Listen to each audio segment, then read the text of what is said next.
Mari kita bersatu dalam doa.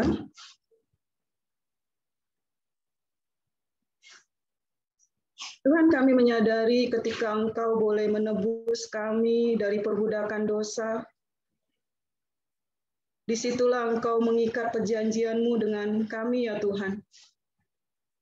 Dan kami boleh berada di tangan Bapa dan di tangan Kristus.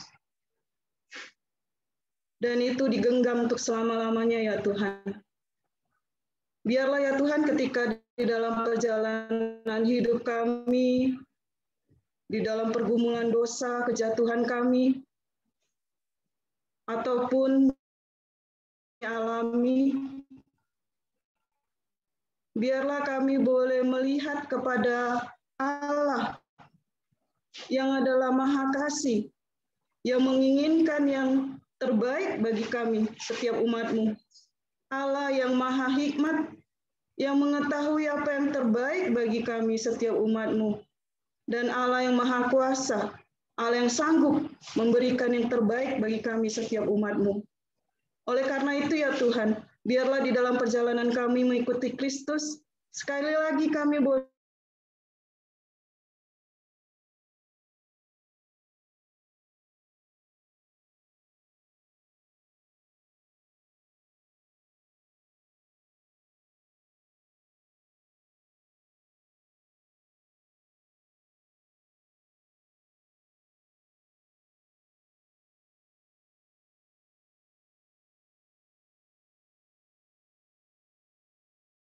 sorry teman. Tadi termute ya? Iya Kak, di tengah. Nggak Ya. apa-apa Kak, lanjut aja. Ya, oke.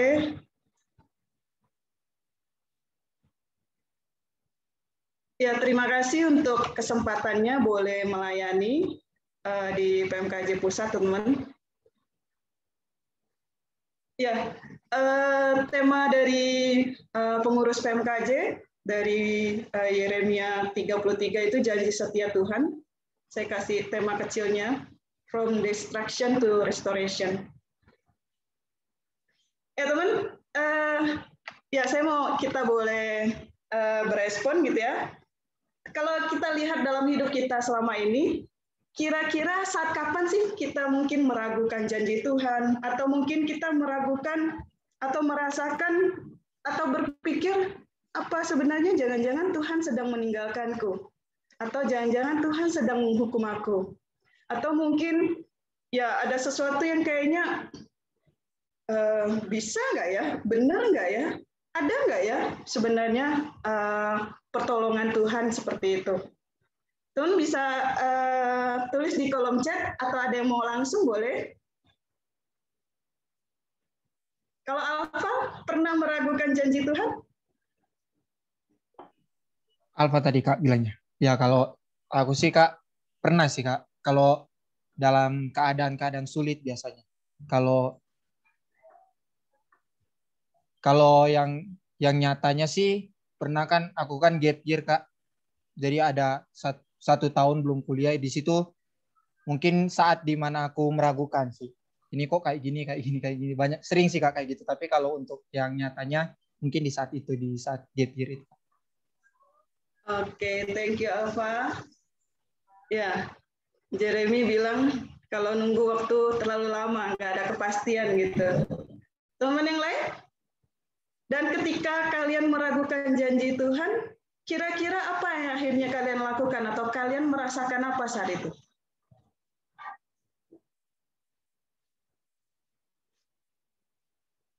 Oh, ketika merasa mustahil, nggak mungkin, atau kegagalan,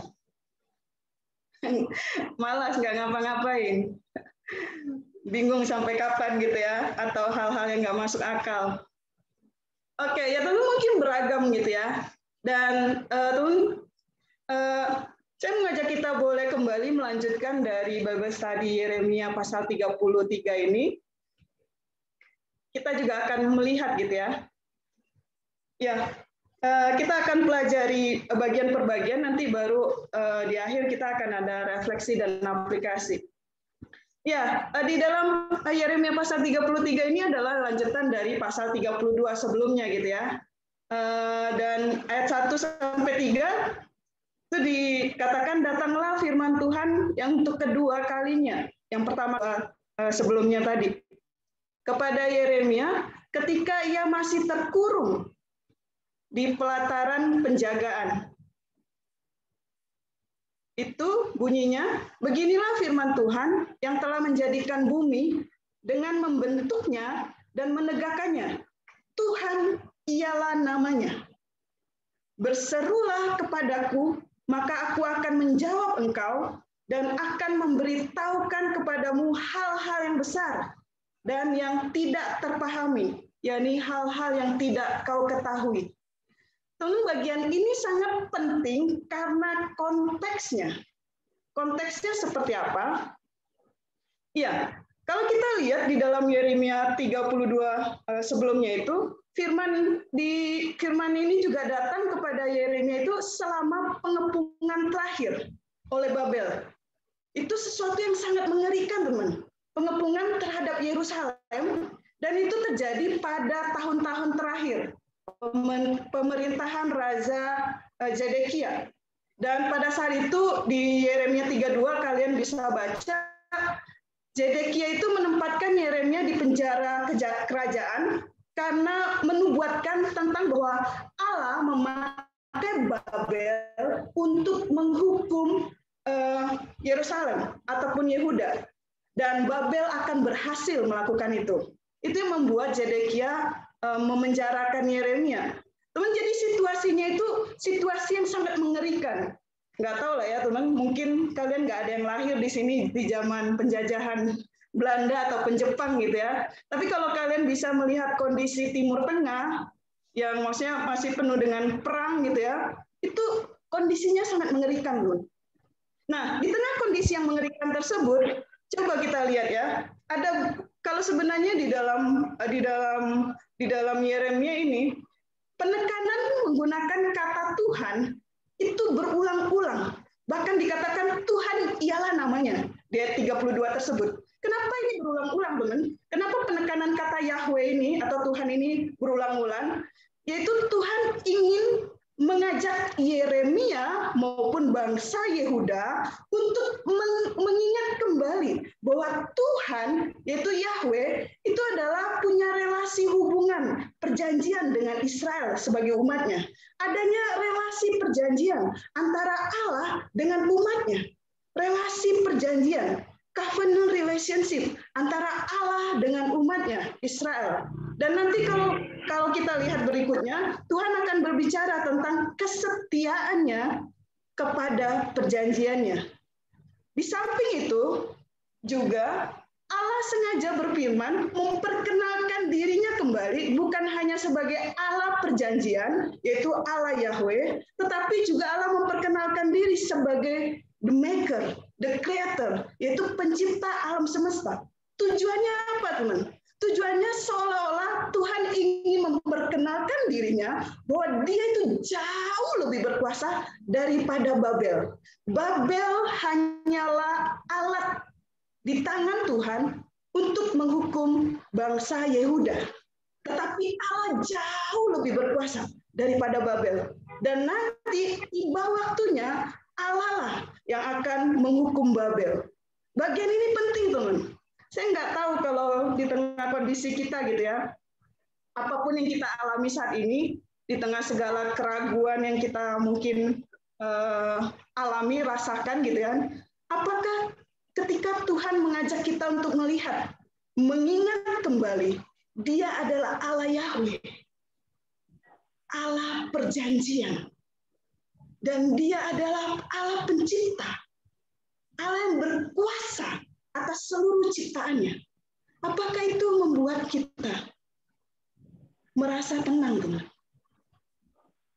Punya kembali iman kepada siapa Allah yang kita percayai. Di dalam kondisi itulah Tuhan, ya Allah Yahweh itu mengundang Yeremia maupun bangsa Yehuda untuk boleh datang kepadanya. Datang kepadanya dalam doa dengan penuh iman.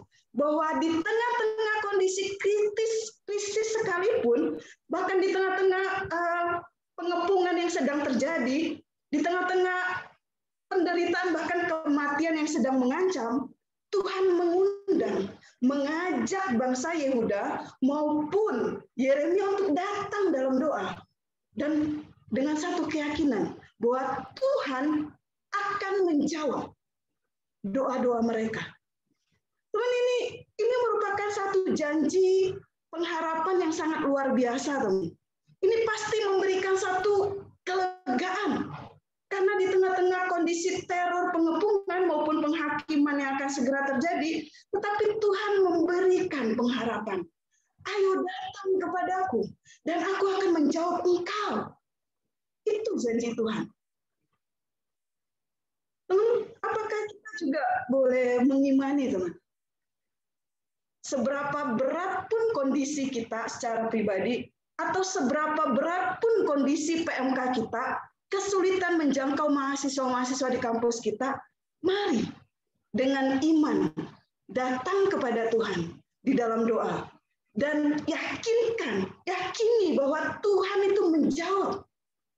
Tuhan akan menjawab doa kita.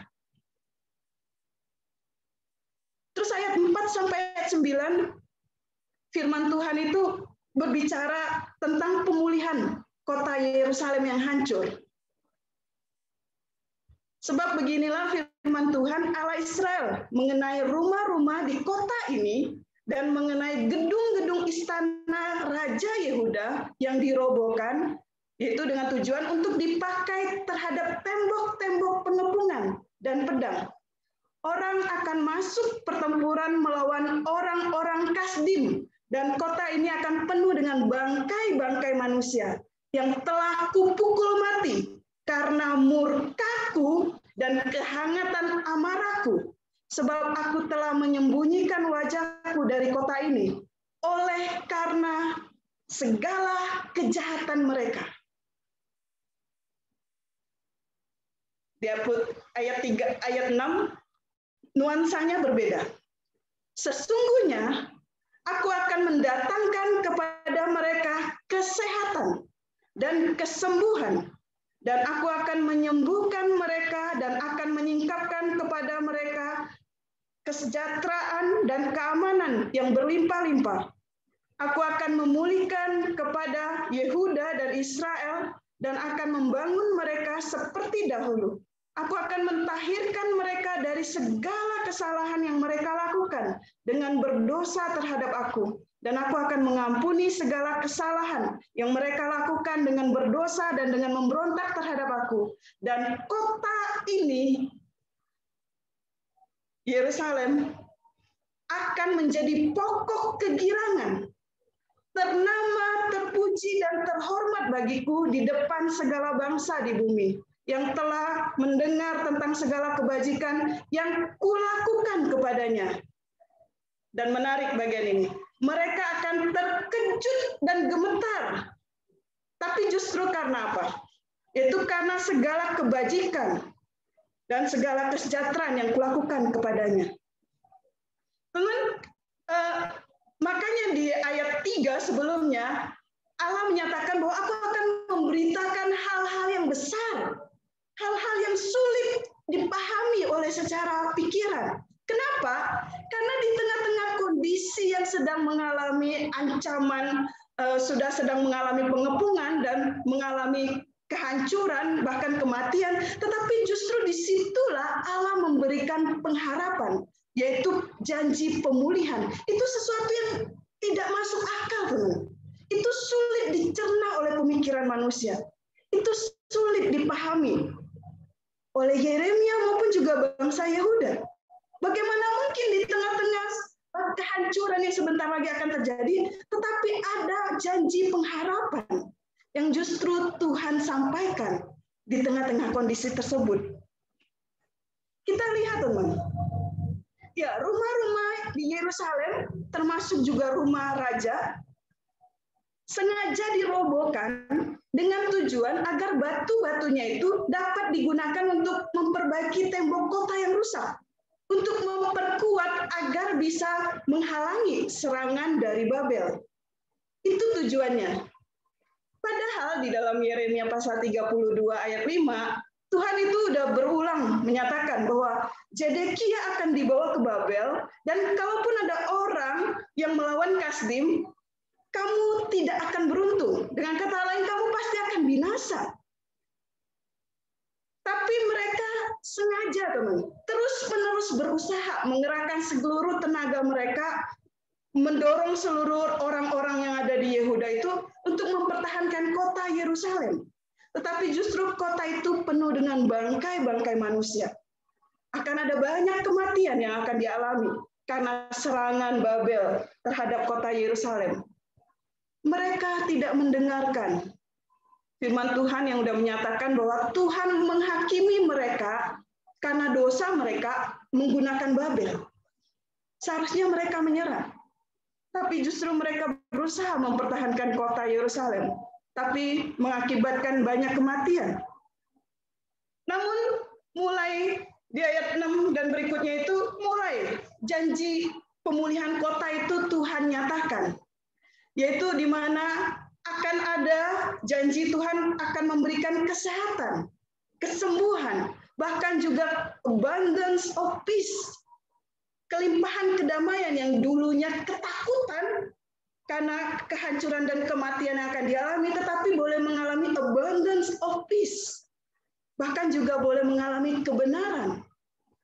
Dan di dalam beberapa komentari menyatakan bahwa pemulihan akan dialami oleh kota Yerusalem, oleh bangsa Yehuda, yaitu di zamannya Ezra dan Yeremia, yaitu ketika mereka kembali ke dalam pembuangan, di mana Yeremia akan Nehemia akan membangun tembok Yerusalem, dan Ezra akan melakukan pemulihan di dalam relasinya dengan Allah, yaitu terkait dengan religius, tentang keagamaan, maupun juga pemulihan secara sosial akan dilakukan oleh Nehemia dan Ezra. Tetapi di dalam penggenapan sesungguh-sungguhnya, restoration ini, pemulihan ini hanya akan dialami yaitu di zaman perjanjian baru, New Covenant, yaitu di dalam Kristus. Tetapi ini restoration yang terjadi yaitu di zamannya Nehemia dan Ezra. Dan di ayat 7 juga Allah menjanjikan bahwa Allah akan memulihkan keadaan Yehuda dan Israel, akan membawa kembali mereka dari pembuangan. Yaitu kalau kita baca di dalam kitab Yeremia itu, yaitu setelah genap 70 tahun, Allah akan membawa mereka kembali dari pembuangan dan akan membangun mereka seperti semula. Dan janji juga, yaitu Allah akan mentahirkan mereka dan mengampuni. Mentahirkan itu terkait dengan pembasuhan, teman, dan mengampuni. Jadi bangsa Yehuda akan boleh mengalami mentahirkan dan diampuni dosanya atas kesalahan mereka kepada Allah. Dan ya, ada satu hal yang menarik, teman, terkait dengan ya pengampunan dosa ini. Kalau teman tahu, ya ini terkait dengan kalau kita melihatnya di dalam Kristus, banyak orang apa yang membedakan kekristenan dengan ya iman kepercayaan lain, teman? Ada banyak yang mengatakan bahwa ya keselamatan, pengampunan dosa hanya bisa dilakukan melalui perbuatan baik. Tapi itu tidak akan pernah bisa, teman. Karena ya dosa itu di dalam setelah Adam dan Hawa itu ya manusia telah jatuh dalam dosa. Tidak bisa tidak berbuat dosa, dengan kata lain menjadi hamba dosa. Bagaimanakah mungkin seorang yang di dalam dosa, hidup sebagai status hamba dosa itu bisa dimerdekakan dari perbudakan dosa? Tidak akan pernah bisa jikalau bukan Allah sendiri yang kerjakan. Dan di dalam perjanjian lama memang pentahiran ataupun pengampunan dosa itu biasa dilakukan. Ada namanya itu setiap tahunan sekali gitu kan, dilakukan oleh imam besar, di mana seluruh dosa bangsa Israel ditimpakan kepada domba dan disembelih sebagai lambang bahwa dosa telah diampuni. Tetapi tidak akan pernah sempurna itu teman. Dan itu hanya akan sempurna di dalam Kristus. Di mana di dalam Kristus, setiap orang berdosa di dalam Kristus, itu boleh dibenarkan oleh Allah. Karena di dalam Kristusnya. Karena Kristusnya yang boleh memberikan pengampunan dosa. Bukan hanya ditutupi, tetapi dihapuskan dosanya. Dan kota Yerusalem juga akan boleh menjadi pokok kegirangan yang selama ini boleh menjadi celaan, tetapi ketika mereka boleh mengalami pemulihan yang dikerjakan oleh Allah, mereka akan boleh menjadi kota yang membawakan nama terpuji dan terhormat bagi Allah. Bukan hanya bagi satu bangsa, tetapi bagi seluruh bangsa di bumi. Itu sesuatu pengharapan yang besar, teman. Dan ya, status itu tidak pernah berubah juga di dalam konteks kita sebagai Israel baru di dalam Kristusnya. Bagaimana panggilan kita pun seharusnya adalah panggilan untuk memuliakan Allah, bukan untuk mempermalukan Allah di dalam seluruh kehidupan kita, teman. Dan bagian ini menarik, teman. Di ayat 9 yang bagian terakhir itu, mereka akan terkejut dan gemetar. Biasanya kalau teman terkejut dan gemetar itu karena apa, teman? Kalau Jeremia terkejut dan gemetar biasa karena apa? Kalau EJ karena apa biasa, EJ?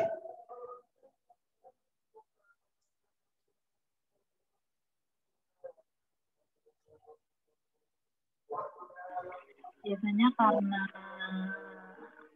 kejadian yang ya takut. Karena kejadian yang takut, ada bahaya, ada ancaman.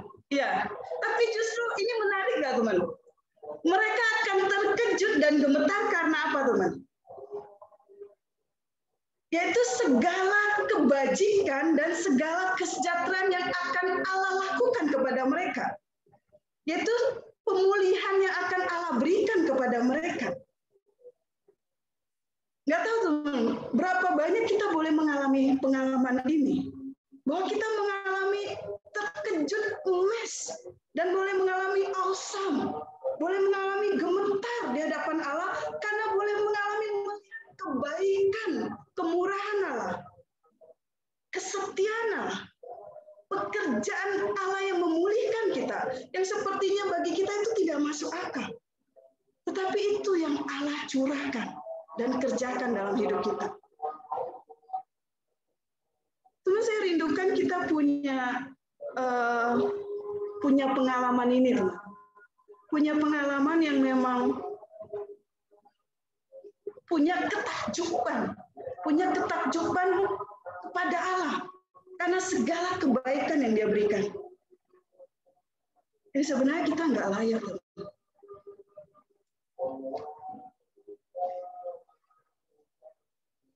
Dan kota Yerusalem juga akan terdengar kembali suara kegirangan. Beginilah firman Tuhan, di tempat ini yang kamu katakan telah menjadi reruntuhan tanpa manusia dan tanpa hewan, di kota-kota Yehuda dan di jalan-jalan Yerusalem yang sunyi sepi itu, tanpa manusia, tanpa penduduk, dan tanpa hewan. Dan kalau kalian baca ayat 10 ini, kira-kira gambaran yang di benak kalian seperti apa, teman? Kira-kira kota ini menyenangkan untuk tinggal di sini?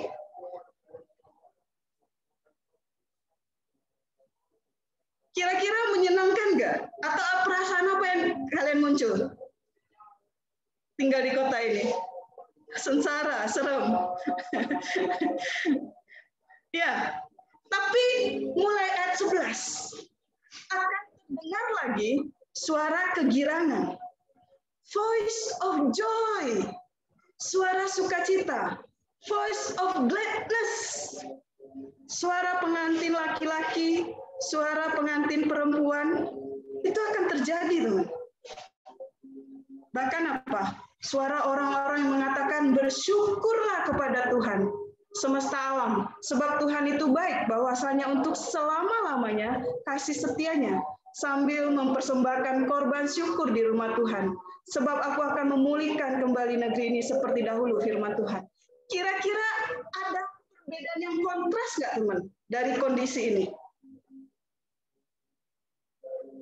Dari yang sepi, reruntuhan, tanpa penduduk, tanpa hewan, menjadi akan terdengar lagi suatu suara kegirangan, sukacita.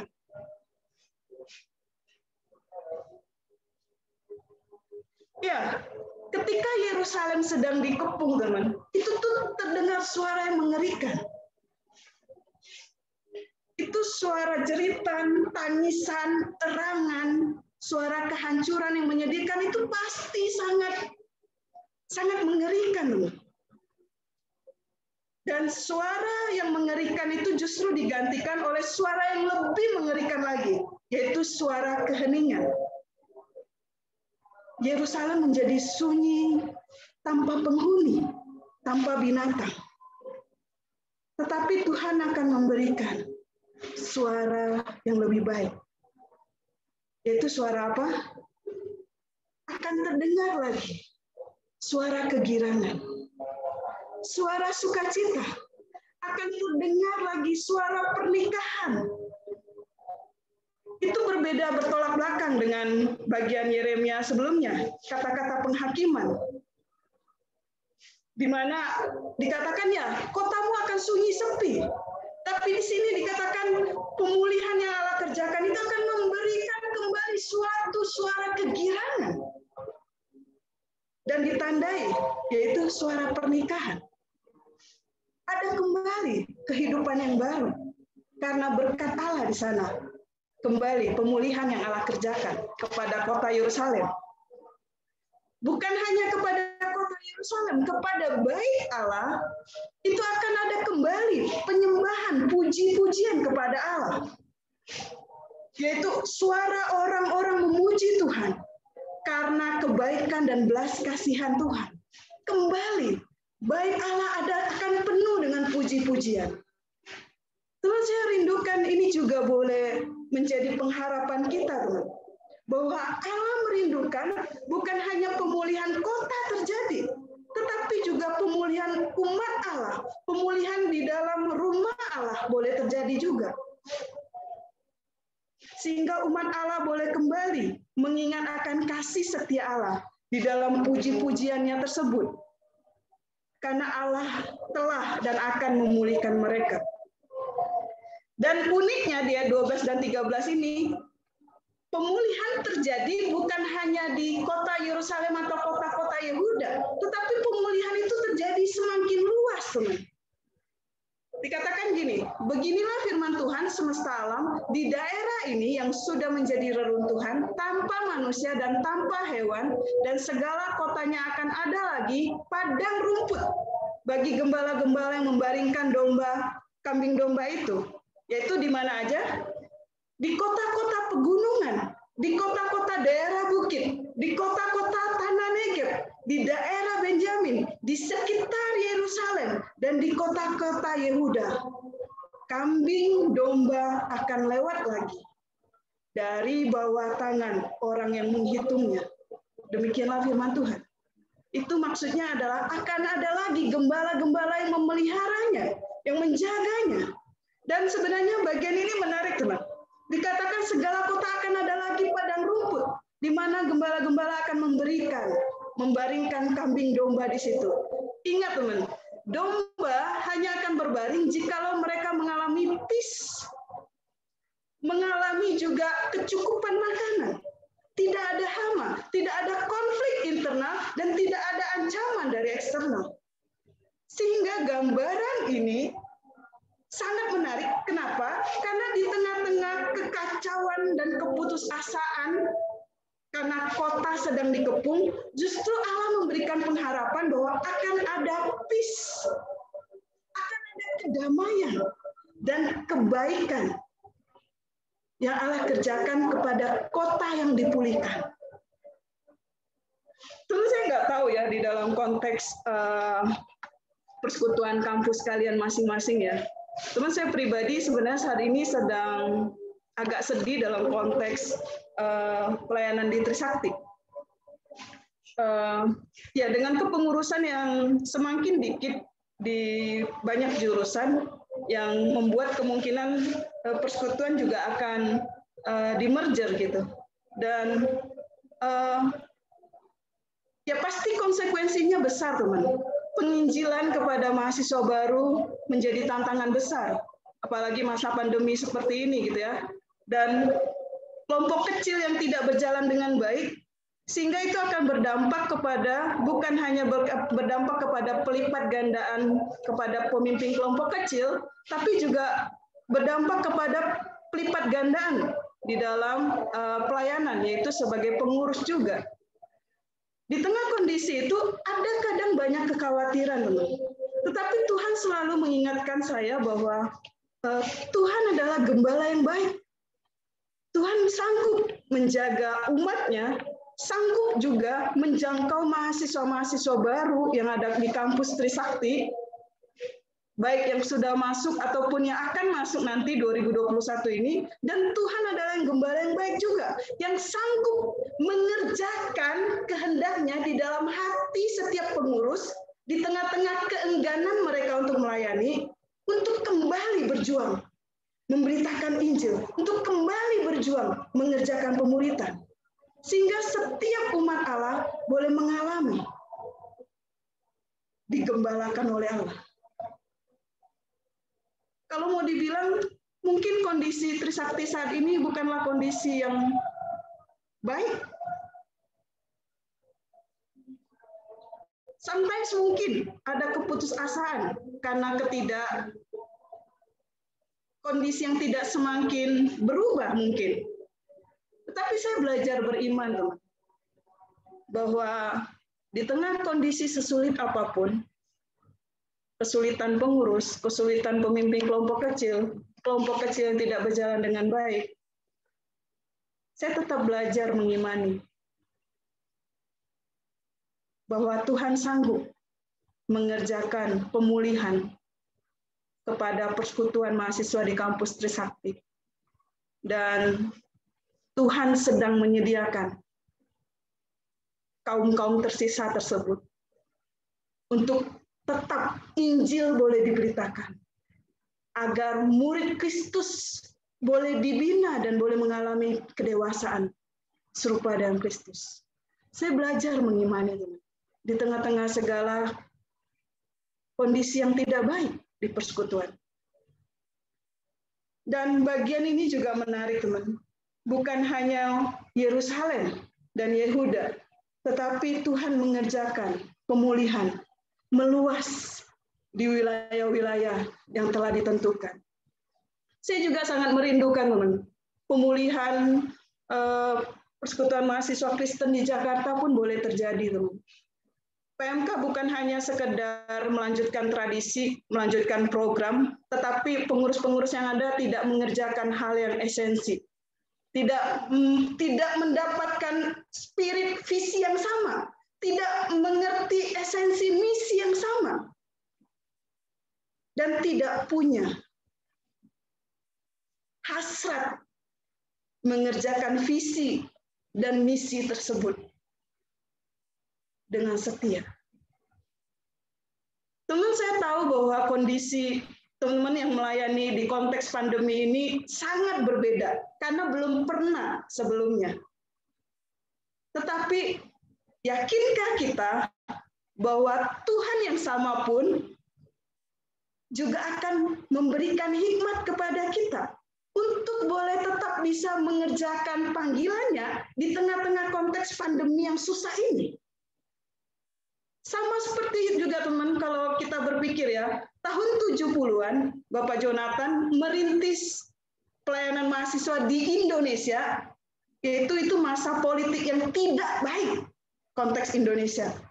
Tetapi dalam hikmat Tuhan, Tuhan memimpin Pak Jonathan beserta dengan beberapa teman-teman yang ada untuk memulai di dalam kelompok-kelompok PA yang sederhana di beberapa kampus. Dan itu menjadi cikal bakal memulainya persekutuan mahasiswa di kampus di Indonesia. Yakinkah kita bahwa Tuhan pun sanggup mengerjakan hal yang sama di masa kita juga saat ini, teman? Sama seperti Tuhan memberikan pemulihan yang lebih luas, bukan hanya di kota Yerusalem, tetapi daerah-daerah yang lebih luas, untuk juga merasakan kebaikan Allah, berkat Allah, kedamaian yang Allah kerjakan karena pemulihannya. Kita masuk di ayat 14-18, yaitu Allah menyatakan bahwa janjinya terhadap Daud, keturunannya, itu adalah pasti. Dikatakan sesungguhnya waktunya akan datang, demikianlah firman Tuhan, bahwa aku akan menepati janji yang telah aku katakan kepada kaum Israel dan kaum Yehuda. Pada waktu itu dan pada masa itu, aku akan menumbuhkan tunas keadilan, branch of righteousness, bagi Daud. Ia akan melaksanakan keadilan, judgment, dan kebenaran, righteousness, di negeri. Pada waktu itu Yehuda akan dibebaskan dan Yerusalem akan hidup dengan tentram. Dan dengan nama inilah mereka akan dipanggil. Mereka akan dikenal dengan nama baru, yaitu apa? Tuhan keadilan kita. The Lord our righteousness. Itulah nama baru mereka yang mereka akan dipanggil. Sebab beginilah firman Tuhan, keturunan Daud tidak akan terputus duduk di atas tahta kerajaan kaum Israel. Dan keturunan imam-imam orang Lewi tidak akan terputus mempersembahkan korban bakaran di hadapanku dan membakar dan mengorbankan korban sembelihan sepanjang masa. Ini janji Tuhan kepada keturunan Daud.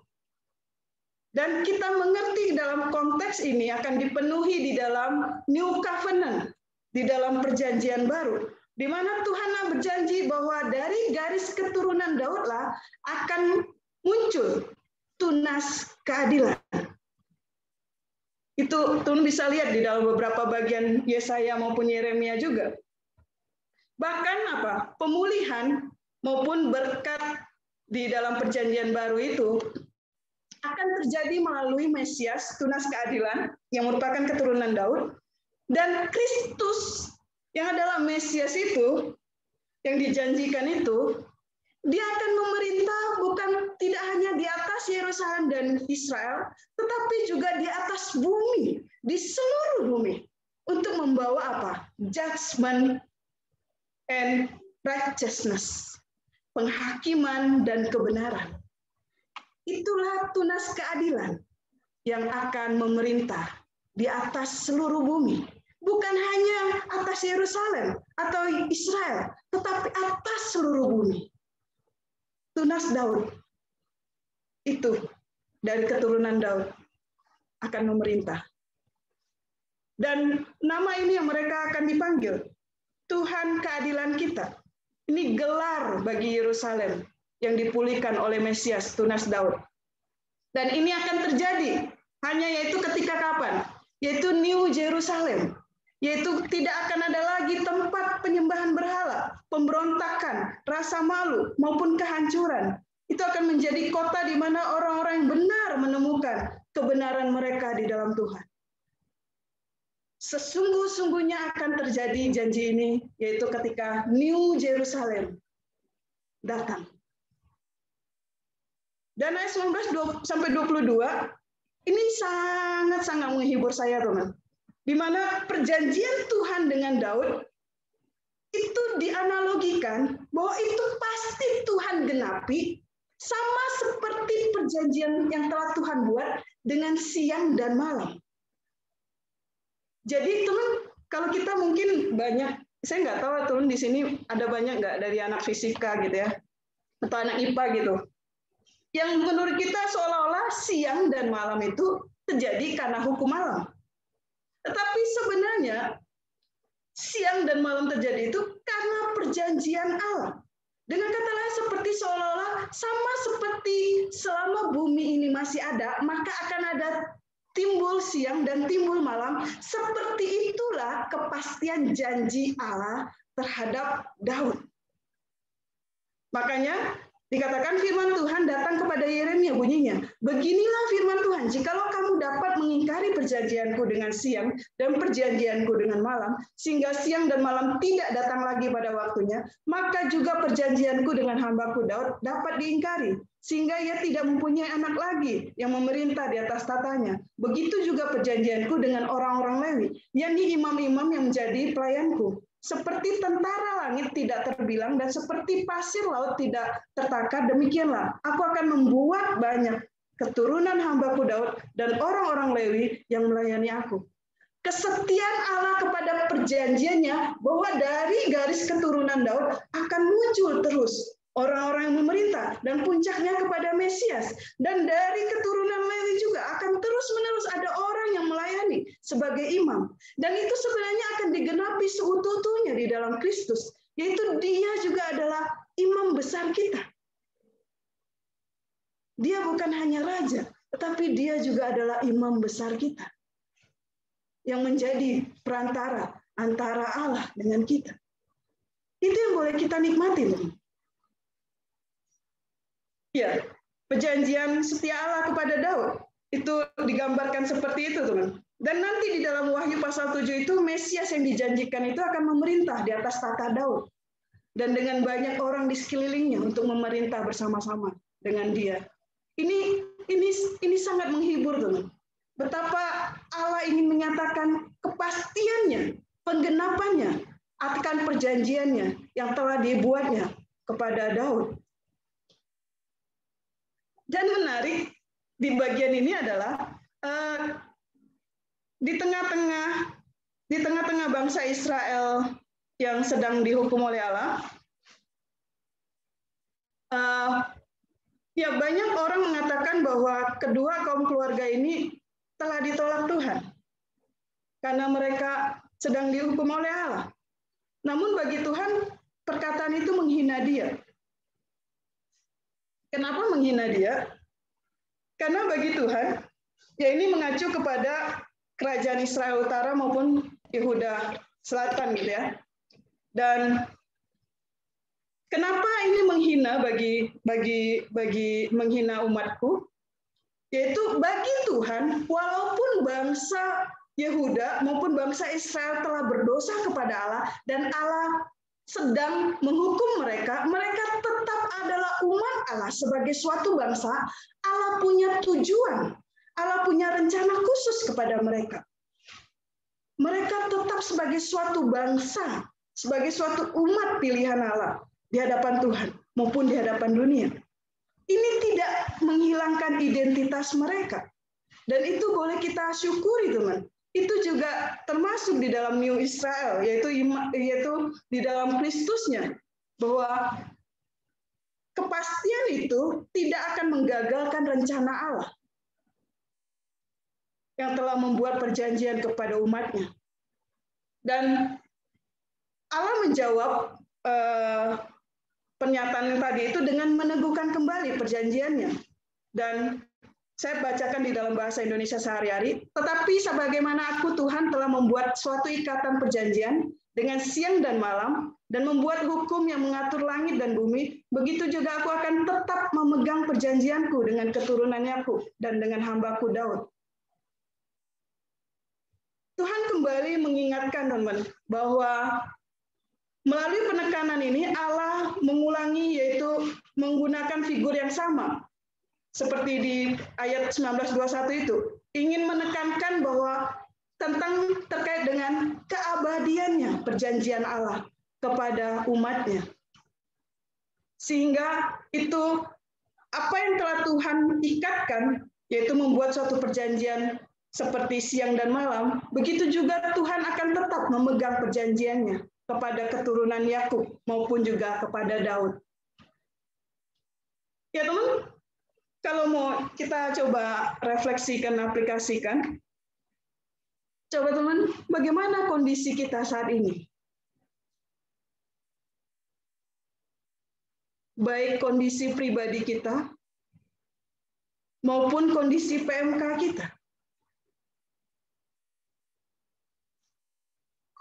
Adakah seperti kondisi bangsa Israel juga? yang mungkin sedang mengalami kehancuran karena keberdosaan, pemberontakan yang kita alami. Tapi maukah kita menerima undangan Tuhan untuk datang kepadanya dan yakin Tuhan akan memulihkan kita, menjawab doa kita, teman. Menolong pergumulan-pergumulan PMK kita. Dan yang kedua, adakah dosa atau ketidaktaatan yang sedang kita lakukan saat ini secara pribadi? Teman, kenapa ini penting? Ya, ada banyak pengurus maupun pemimpin kelompok kecil. Teman, sadarkah kita bahwa tanpa kekudusan tidak ada kuasa Allah di dalamnya? Mungkin kita bisa aktif melayani dengan segala banyak agenda pelayanan. Tetapi di sisi lain kita masih sedang bermain-main dengan dosa.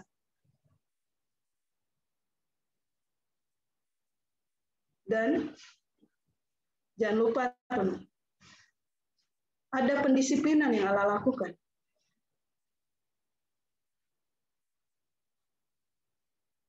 Yang membuat kita boleh kembali kepadanya. Ya, maukah kita untuk datang memohon, untuk boleh ditahirkan dan diampuni Allah dalam Kristus, sehingga kita boleh disembuhkan. Disembuhkan bukan hanya mungkin secara keseluruhan, spiritual kita, mental kita, maupun tubuh kita dipulihkan, boleh mengalami kedamaian kembali, dan boleh mengalami dibenarkan di dalam Kristus. Teman, sebentar lagi kalian akan melakukan penginjilan, penjangkauan mahasiswa baru. Pertanyaannya adalah, jikalau kita hanya memberitakan Injil, tetapi kita tidak mengalami Injil itu, yang memerdekakan kita dari perbudakan dosa, maka itu hanyalah kata-kata semata. Atau yang kedua, kita memberitakan Injil, tetapi kita terus-menerus mengabaikan kasih karunia Allah dan menganggap sampah kasih karunia Allah. Dalam artian, sepertinya pengampunan di dalam Kristus itu murahan, sehingga bagi kita itu dosa itu juga mudah untuk dilakukan. Teman, di masa pandemi ini, jatuh dalam dosa itu jauh lebih besar. Kenapa? Segala sesuatu yang menjadi keinginan daging ada di depan mata kita, yaitu di depan laptop kita, di depan HP kita. Pertanyaannya adalah, apakah kita terus-menerus mengikuti keinginan daging kita tersebut? Mungkin secara status kita pengurus, secara status kita PKK, tetapi bagaimana kondisi kita sesungguhnya? Kita nggak bisa membohongi Tuhan, teman. Kita mungkin bisa membohongi orang lain atau menutupi dengan segala spiritualitas yang kita tampilkan. Tapi kita tidak akan pernah bisa membohongi Tuhan yang melihat sesungguhnya bagaimana kondisi kita. Maukah kita dipulihkan sebelum kita membawa orang lain untuk dipulihkan oleh Kristus? Maukah kita disembuhkan?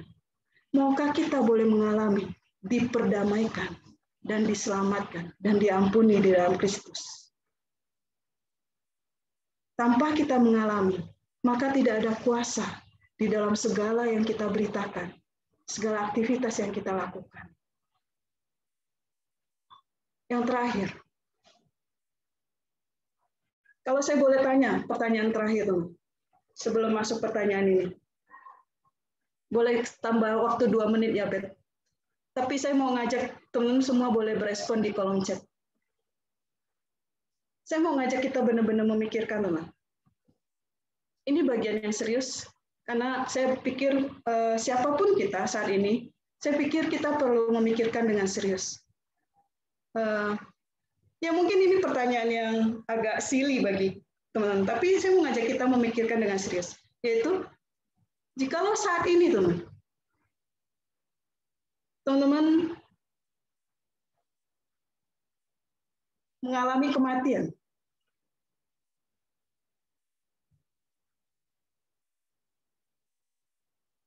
Kalian akan kemana?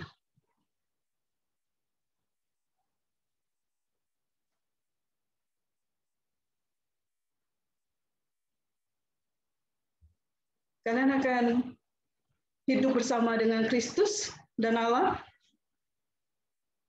selama-lamanya? Ataukah akan terpisah dari Allah selama-lamanya?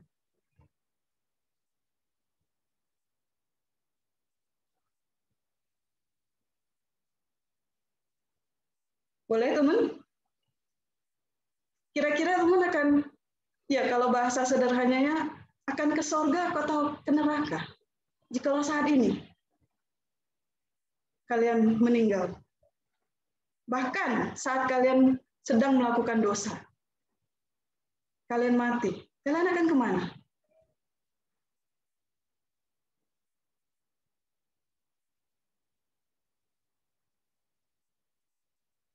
Boleh 1 menit saya tunggu responnya teman di kolom chat.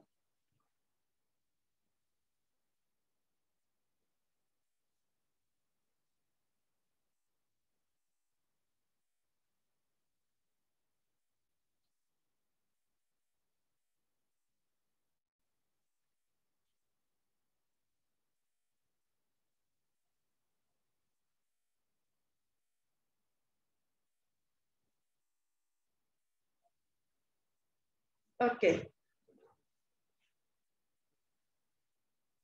Kalau saat ini, pada saat kalian sedang melakukan dosa dan kalian mati tiba-tiba, kalian akan kemana, teman?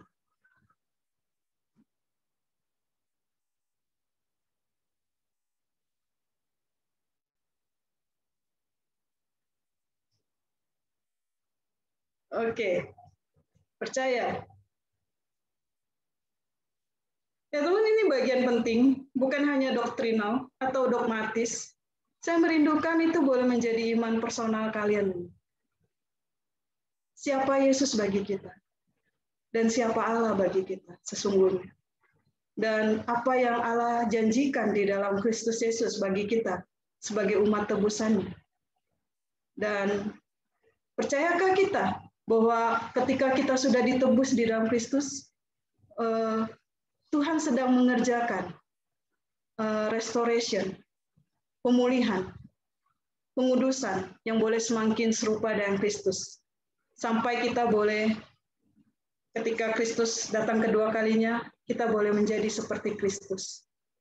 Apakah kita mengimani janji itu?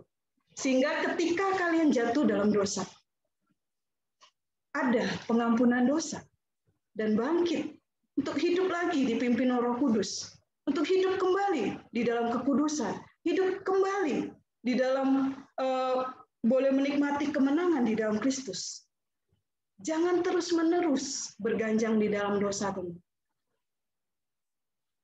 Biarlah kita boleh mengalami kemenangan, pemulihan, dan mengimani janji Allah bahwa Allah adalah Allah Yahweh, Allah yang setia kepada perjanjiannya, dan Dia adalah pencipta yang menciptakan kita dan menebus kita untuk boleh menjadikan kita anak-anaknya, sampai kita boleh menjadi serupa dengan Kristus ketika Kristus datang kedua kalinya.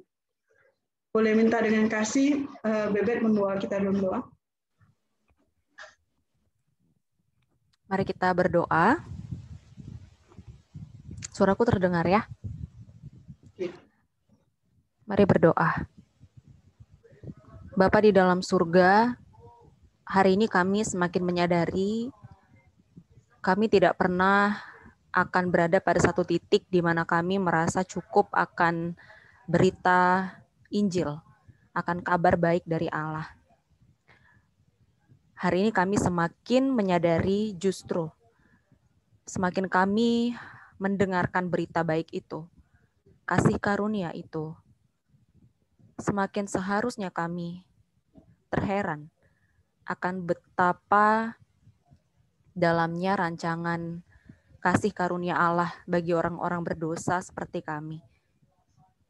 Semakin kami dibawa kepada kerendahan hati untuk melihat hidup kami saat ini sebagaimana kami sedang di dalam Kristus, sudah di dalam Kristus.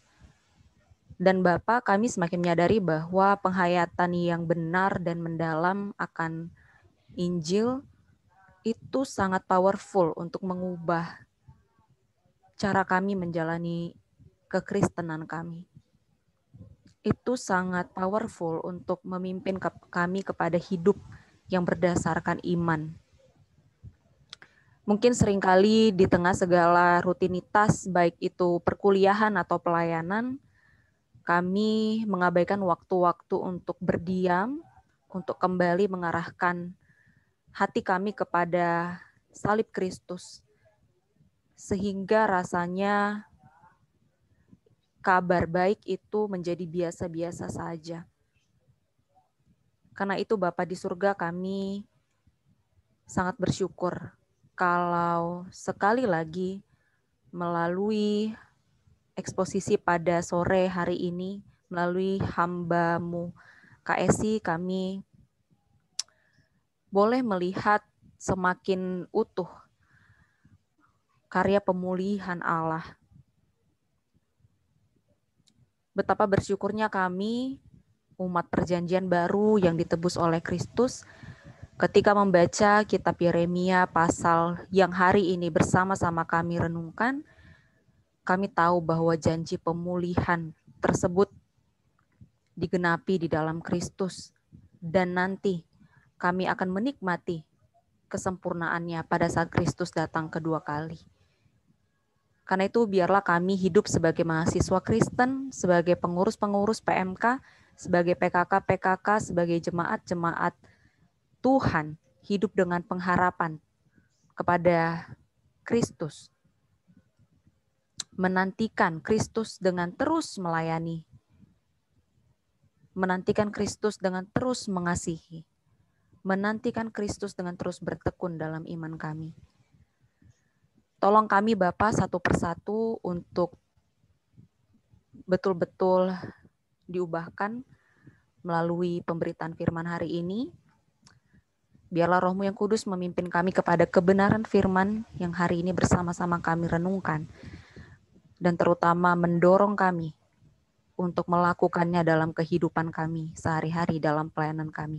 Kalau ada satu hal yang Tuhan tegur melalui firman ini kepada setiap kami, dan kalau ada satu hal yang Tuhan ingin kami untuk lakukan hari ini, saat ini juga berdasarkan firman hari ini,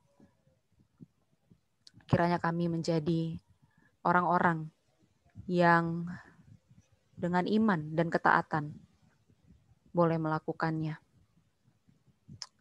Terima kasih Bapa di surga, terima kasih juga untuk Kak Esi dan setiap persiapan yang sudah Engkau pimpin. Biarlah Tuhan juga memberkati Kak Esi di dalam setiap tugas panggilannya sebagai murid Kristus, sebagai hambanya Kristus. Kami serahkan ibadah kami setelah ini, kegiatan kami setelah ini di dalam nama Yesus. Amin.